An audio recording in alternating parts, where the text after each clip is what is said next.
Hi friends, ಎಲ್ಲರಿಗೂ ಮತ್ತೊಮ್ಮೆ ನನ್ನ ಚಾನಲ್ಗೆ ಸ್ವಾಗತ. ಇವತ್ತಿನ ವಿಡಿಯೋದಲ್ಲಿ ರಾಗಿ ಅಂಬಲಿ ಹೇಗೆ ಮಾಡೋದು ಅನ್ನೋದನ್ನು ತೋರಿಸ್ತಾ ಇದ್ದೀನಿ.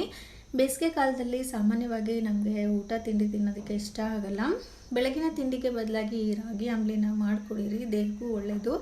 ಅದೇ ರೀತಿ ತುಂಬಾ ತಂಪಾಗೂ ಸಹ ಇಡುತ್ತೆ. ಬನ್ನಿ ಹೇಗೆ ಮಾಡೋದು ಅನ್ನೋದನ್ನು ನೋಡೋಣ. ನಾನು ಒಂದು ಬೌಲ್ ತೊಗೊಂಡಿದ್ದೀನಿ. ನಾವು ಕಾಫಿ ಗ್ಲಾಸಲ್ಲಿ 1 ಗ್ಲಾಸಷ್ಟು ರಾಗಿ ಹಿಟ್ಟನ್ನು ತೊಗೊಳ್ತಾ ಇದ್ದೀನಿ. ಇದನ್ನೇ ನಾವು ಸುಮಾರು ಒಂದು 7 ರಿಂದ 8 ಜನಕ್ಕೆ ರಾಗಿ ಅಂಬಲಿ ಮಾಡ್ಬೋದು. ಅದಕ್ಕೋಸ್ಕರ ನಿಮಗೆ ಯಾವ ರೀತಿ ಎಷ್ಟು ಜನಕ್ಕೆ ಮಾಡ್ತೀರಾ ಅನ್ನೋದ್ರ ಮೇಲೆ ನೀವು ರಾಗಿ ಹಿಟ್ಟನ್ನು ತಗೊಳ್ಳಿ. ನೋಡಿ, ಸ್ವಲ್ಪ ನೀರು ಹಾಕ್ಕೊಂಡು ಈ ರೀತಿ ಕಲಿಸ್ಬೇಕು. ಒಟ್ಟೊಟ್ಟಿಗೆ ನೀರು ಹಾಕ್ಕೊಂಡ್ರೆ ರಾಗಿ ಹಿಟ್ಟು ಗಂಟಾಗೋಗುತ್ತೆ, ಕಲಸೋಕ್ಕೆ ಚೆನ್ನಾಗಿ ಬರಲ್ಲ.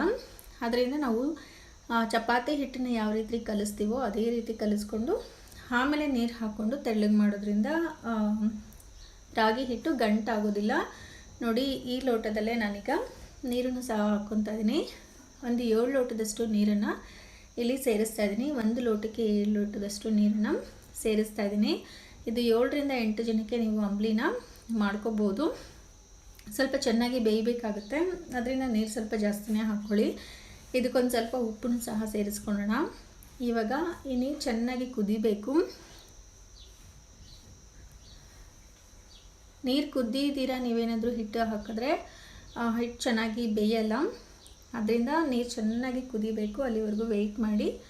ಆಮೇಲೆ ನಾವು ಮಿಕ್ಸ್ ಮಾಡಿರೋಂಥ ರಾಗಿ ಹಿಟ್ಟನ್ನು ಇದರಲ್ಲಿ ಸೇರಿಸ್ಕೋಬೋದು. ಇದನ್ನು ನಾನು ರಾತ್ರಿ ಮಾಡ್ತಾಯಿದ್ದೀನಿ. ರಾತ್ರಿ ಮಾಡಿ ಬೆಳಗ್ಗೆ ಇದನ್ನು ತಿಂಡಿ ಬದಲಿಗೆ ಇದನ್ನು ಕೊಡ್ತಾಯಿದ್ದೀನಿ. ನೀವು ಯಾವಾಗ ಬೇಕಾದರೂ ಇದನ್ನು ಮಾಡ್ಕೋಬೋದು.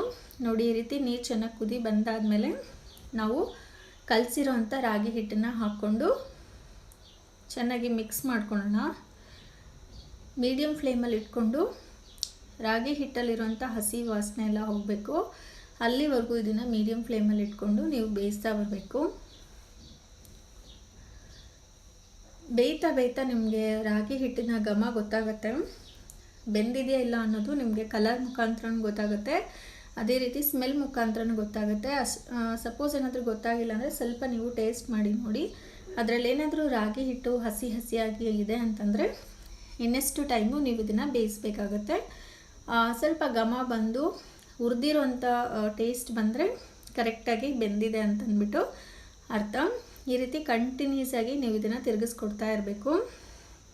ರಾಗಿ ಹಿಟ್ಟು ಹಾಕಿದ ತಕ್ಷಣ ಮಂದ ಬರೋದಕ್ಕೆ ಶುರುವಾಗುತ್ತೆ. ನೋಡಿ, ಈ ರೀತಿ ಕನ್ಸಿಸ್ಟೆನ್ಸಿ ಇದ್ದಾಗ ನಾವು ಇದನ್ನು ಆಫ್ ಮಾಡ್ಕೊಂಬಿಡೋಣ.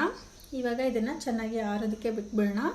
ಕಂಪ್ಲೀಟಾಗಿ ತಣ್ಣಗಾಗಬೇಕು. ರಾತ್ರಿ ಮಾಡಿ ಬೆಳಗ್ಗೆ ಕುಡಿದ್ರೆ ತುಂಬಾ ಒಳ್ಳೆಯದು. ಅಥವಾ ಬೆಳಗ್ಗೆ ಮಾಡಿ ಮಧ್ಯಾಹ್ನ ಕೂಡ ನೀವು ಕೊಡ್ಬೋದು, ಅಥವಾ ಸಂಜೆ ಹೊತ್ತು ಕೂಡ ಕೊಡ್ಬೋದು.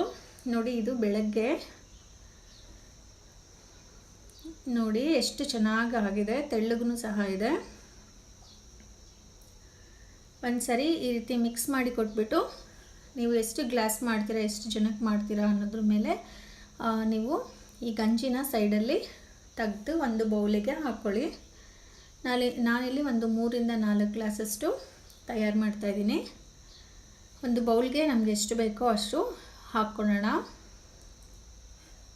ಈಗ ಇದಕ್ಕೆ ನಾವು ಮೊಸರನ್ನು ಸೇರಿಸ್ಬೇಕಾಗತ್ತೆ. ನೋಡಿ, ಈ ರೀತಿ ತೆಳ್ಳಗಿದೆ. ಇನ್ನು ಸ್ವಲ್ಪ ನೀರು ಹಾಕ್ಕೊಂಡು ನಾವು ತೆಳ್ಳಗೆ ಮಾಡ್ಕೋಬೋದು.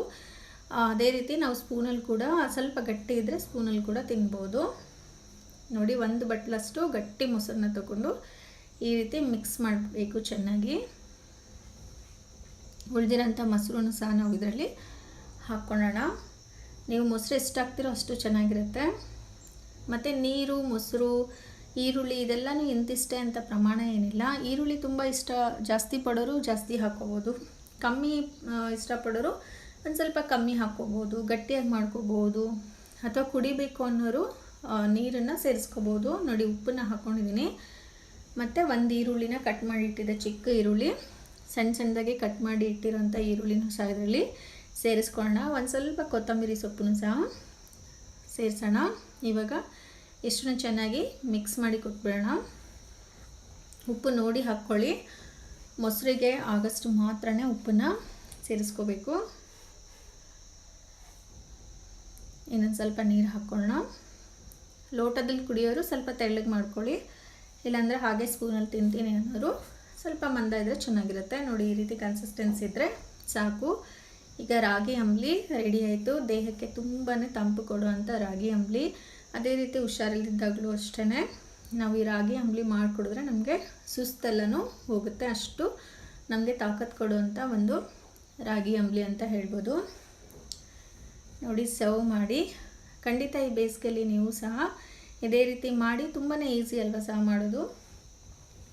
ಹೇಗೆ ಬಂದಿತ್ತು ಅನ್ನೋದನ್ನು ನನಗೆ ಕಮೆಂಟ್ ಬಾಕ್ಸಲ್ಲಿ ತಿಳಿಸಿ. ಇದನ್ನು ಪ್ರತಿದಿನ ಕುಡಿಬೋದು ಅಥವಾ ಒಂದಿನ ಬಿಟ್ಟು ಒಂದಿನ ನೀವು ಮಾಡಿ ಕುಡಿಬೋದು. ಬೆಳಗ್ಗೆ ಕುಡಿದ್ರೆ ತುಂಬಾ ಒಳ್ಳೆಯದು. ನೋಡಿ, ಉಳಿದಿರೋಂಥ ಹಿಟ್ಟನ್ನು ಹಾಗೆಯೇ ನಾನು ಸೈಡಲ್ಲಿ ಇಟ್ಕೊಂಡಿದ್ದೀನಿ. ಇದನ್ನು ಮತ್ತೆ ಏನಾದರೂ ಬೇಕಾದಾಗ ಮತ್ತೆ ಸಪ್ರೇಟಾಗಿ ಮಿಕ್ಸ್ ಮಾಡ್ಕೋಬೋದು. ಒಟ್ಟಿಗೆ ಮಿಕ್ಸ್ ಮಾಡಿದ್ರೆ ವೇಸ್ಟ್ ಆಗೋಗುತ್ತೆ ಮತ್ತು ಹುಳಿ ಸಹ ಬಂದುಬಿಡುತ್ತೆ. ಈ ವಿಡಿಯೋ ನಿಮಗೆ ಇಷ್ಟ ಆಗಿದೆ ಅಂತ ನಾನು ಭಾವಿಸ್ತೀನಿ. ಇಷ್ಟ ಆಗಿದರೆ ಲೈಕ್ ಮಾಡಿ, ಶೇರ್ ಮಾಡಿ ಮತ್ತು ನನ್ನ ಚಾನಲ್ನ ಸಬ್ಸ್ಕ್ರೈಬ್ ಮಾಡಿ. Thank you.